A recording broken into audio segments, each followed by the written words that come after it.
வைத்திருக்கிறேன் என்று கர்த்தர் சொல்கிறார். அவர்கள் கண்களுக்கு முன்பாக உன்னை மேன்மைப்படுத்துவேன்.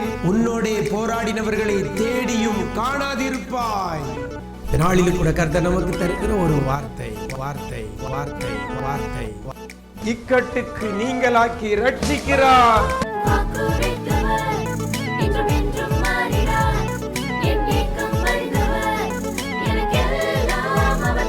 பிரியமானவர்களே, ஆண்டவரும் இரட்சகருமாக இயேசு கிறிஸ்துவின் நாமத்தில் உங்களை அன்போடு கூட வாழ்த்துகிறேன்.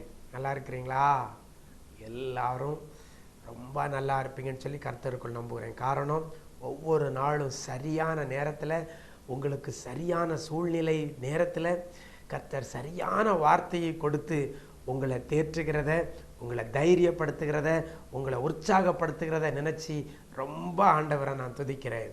இந்த நாளிலும் கூட கர்த்தர் நமக்கு தருகிற ஒரு வார்த்தை 107ஆம் சங்கீதம் 19ஆம் வசனத்தில் பார்க்கும் பொழுது கர்த்தர் இவ்வாறாக நம்மளை பார்த்து சொல்கிறார். இக்கட்டுகளுக்கு அவர்களை நீங்களாக்கி ரட்சிக்கிறார் என்று வேதவசனம் சொல்லுகிறது. இக்கட்டுகளுக்கு நீங்களாக்கி ரட்சிக்கிறவர் நம்முடைய ஆண்டவர். இன்றைக்கும் கூட உங்களுடைய இக்கட்டுகளிலிருந்து உங்களை நீங்களாக்கி ரட்சிக்க போகிறார். இக்கட்டுக்குள்ள இருக்கிறீங்களா? இப்படி ஒரு கேள்வி யார்கிட்ட கேட்டால் போதும் உடனே ஆமா இக்கட்டுக்குள்ள தான் இருக்கேன். வியாதி என்கிற இக்கட்டு, பண பிரச்சனை, பொருளாதார இக்கட்டு, படித்திருக்கிறேன் வேலை இல்லை, வேலை வாய்ப்பு இல்லாதவனுக்கு ஒரு இக்கட்டு, சமாதானம் இல்லாத இக்கட்டு, கண்ணீர் கவலை என்கிற இக்கட்டு, இப்படி நிறைய பிரச்சனைக்குள்ள இக்கட்டுக்குள்ள மாட்டிக்கொண்டு தான் நம்ம இருக்கிறோம். எதிர்பார்த்தது நடக்கலை, நினைத்த காரியத்தை பெற்றுக்கொள்ள முடியலை, எதிர்காலம் ஆசீர்வதிக்கப்படலை, எதிர்காலமே கூனி குறுகி போய் சூனியம் போல இருக்கிறது என்று சொல்லுகிறாங்க நிறைய பேர். வாய்ப்பே இல்லை, நம்பிக்கையற்ற சூழ்நிலை. இப்படிப்பட்ட இக்கட்டுக்குள்ள இருக்கிற உங்களை தான் இன்றைக்கு அந்த இக்கட்டுகளுக்கு நீங்களாக்கி கர்த்தர் ரட்சிக்க போகிறார். விசுவாசிக்கிறீங்களா? இக்கட்டுகளிலிருந்து நீங்களாக்கி ரட்சிக்கிறவர் நம்முடைய ஆண்டவர் ஒருவரே. அவரால் மட்டுமே நாம் இருக்கக்கூடிய இக்கட்டான சூழ்நிலையிலிருந்து நம்மை விடுவிக்க முடியும். சாத்ராக், மேஷாக், ஆபேத்நேகோ தீச்சூளை என்கிற இக்கட்டுக்குள்ள இருந்தாங்க. அந்த இக்கட்டிலிருந்து கர்த்தர் அவங்களை நீங்களாக்கி ரட்சித்தார். தானியேலை சிங்கக்கெபி என்கிற இக்கட்டுக்கு நீங்களாக்கி ரட்சித்தார். எனக்கு அருமையான தேவஜன, வேதத்தில் நிறைய காரியத்தை சொல்லிட்டு போகலாம். நிறைய பேருடைய இக்கட்டுகளிலிருந்து கர்த்தர் அவர்களை நீங்களாக்கி ரட்சித்திருக்கிறார். அதே ஆண்டவர் இன்றைக்கு உங்க இக்கட்டுகளில் இருந்தும் உங்களை நீங்களாக்கி ரட்சிக்க என் ஆண்டவர் போதுமானவராய் இருக்கிறார். அதனால தான் அந்த வார்த்தை இன்றைக்கு உங்களுக்கு தருகிறார். சரி, யாருடைய இக்கட்டுகளிலிருந்து அவர்களை நீங்களாக்கி ரட்சிக்கிறார் என்று சொல்லி வேதவசனம் சொல்றது. அந்த வசனத்தில் ஆரம்பத்தில் பார்த்தீங்கன்னா, ஆபத்திலே கர்த்தரை நோக்கி கூப்பிடுகிறார்கள். யாரெல்லாம் ஆபத்தில் கர்த்தரை நோக்கி கூப்பிடுறீங்களோ அப்படிப்பட்டவருடைய இக்கட்டுகளிலிருந்து உங்களை நீங்களாக்கி கர்த்தர் விடுவிக்கிறார். இக்கட்டு நேரத்தில் கர்த்தரை நோக்கி கூப்பிடுறோமா? நிறைய பேர் கூப்பிடுறோம். ஆனால் ஒரு சில பேர் இக்கட்டு நேரத்தில் கர்த்தரை கூப்பிடுறதில்ல. மனுஷனை தேடி போகிறோம், பதவி படைச்சவனை தேடி போகிறோம், அதிகாரத்தில் இருக்கிறவனை தேடி போகிறோம், பலசாலியை தேடி போகிறோம். யார் இந்த இக்கட்டிலிருந்து எனக்கு உதவி செய்வார் என்று சொல்லி மனுஷனை தேடி போகிறோம். ஆனால் இந்த வசனம் சொல்கிறது, தங்கள் ஆபத்திலே கர்த்தரை நோக்கி கூப்பிடுகிறார்கள். நீங்கள் கர்த்தரை நோக்கி கூப்பிடுறீங்களா? வியாதி வந்துட்டுனா உடனே டாக்டர்கிட்ட தான் ஓடுறோம். அப்படின்னா நம்ம கர்த்தரை நோக்கி கூப்பிடலை. ஆபத்தில் யாரெல்லாம் கர்த்தரை நோக்கி கூப்பிடுகிறார்களோ அவர்களைத்தான் அவர்களுடைய இக்கட்டுக்கு நீங்களாக்கி ரட்சிக்கிறார். ஒரே கண்டிஷன் தான், ஆபத்தில் கர்த்தரை நோக்கி கூப்பிடுகிற பிள்ளைகளுக்கு கர்த்தர் இப்படிப்பட்ட ஒரு காரியத்தை வச்சிருக்கிறார். என்னை நோக்கி கூப்பிட்டா நீ அறியாதும் உனக்கு எட்டாதமான பெரிய காரியங்களை அறிவிப்பேன் என்று சொல்லியிருக்கிறார். நம்ம கூப்பிடுறது நம்முடைய வேலை. இன்னைக்கு மனுஷனை போய் கூப்பிட்டு, மந்திரவாதிகளை போய் கூப்பிட்டு, இன்னும் ஊழியக்காரங்களை போயே கூப்பிட்டு கிடக்குறோம். வாங்க எங்கள் வீட்டுக்கு ஜோம் பண்ண, வாங்க வாங்க வாங்கன்ட்டு.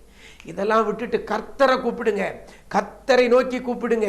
யாரெல்லாம் ஆபத்தில் கர்த்தரை நோக்கி கூப்பிடுறீங்களோ அப்படிப்பட்ட பிள்ளைகளுடைய இக்கட்டுகளிலிருந்து நீங்களாக்கி கர்த்தர் ரட்சிக்க போகிறார்.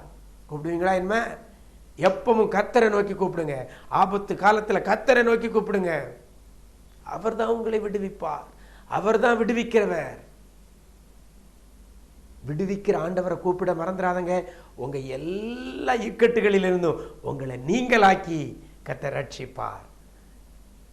இந்த வார்த்தையின்படி கர்த்தரை நோக்கி கூப்பிடுங்க. அவர் உங்களை இடுக்கண்களுக்கு, இக்கட்டுகளுக்கு, உபத்திரவங்களுக்கு, பாடுகளுக்கு இருந்து உங்களை நீங்களாக்கி ரட்சிப்பார். சரியா?